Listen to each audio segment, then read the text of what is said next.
pour la paix à nos ados. Je n'ai pas de studio d'enregistrement, mais ça ne m'empêche pas de verbaliser ce sentiment. À la manière de Grand Corps Malade, j'ai envie de crier garde.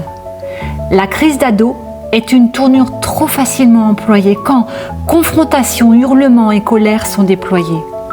Nos ados savent ce qui est bon pour eux, laissons-leur le temps de se découvrir peu à peu. Car même l'expérience de se tromper est bénéfique, tout est principe d'évolution, c'est stratégique. Nous avons seulement omis un détail, c'est qu'ils sont encore dans le jeu et non la représaille. C'est la partie oubliée et pourtant fondamentale que l'adulte a perdue en chemin, devenue malheureusement banale. 1001 idées proviennent de leur inspiration, quand celles de l'adulte s'éteignent par obligation.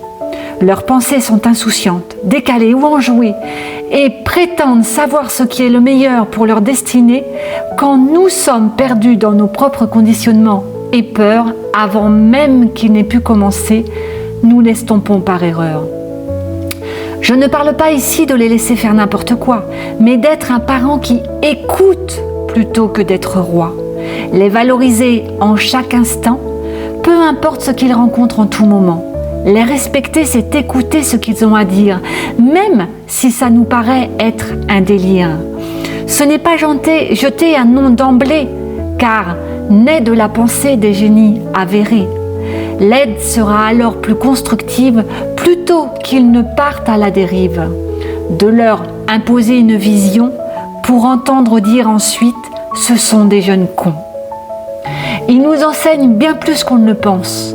Nous n'en comprenons pas toujours le sens.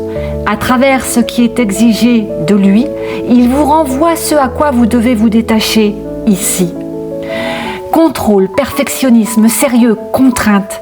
Vous vous êtes trompé de chemin. Cette bataille incessante, c'est à vous-même que vous la livrez étouffante. Tant d'importance sont données à des petites choses qui n'en valent pas la peine, qui n'ouvrent qu'une brèche à des dilemmes. Ouvrons plutôt notre cœur, pas vers eux, car l'amour que vous leur portez est incontesté de bonheur. Je parle ici de votre propre cœur, cette souffrance en vous, que vous n'avez pas accueillie surtout, car cela demande du courage de regarder ce que l'on nie ou l'on fuit en présage.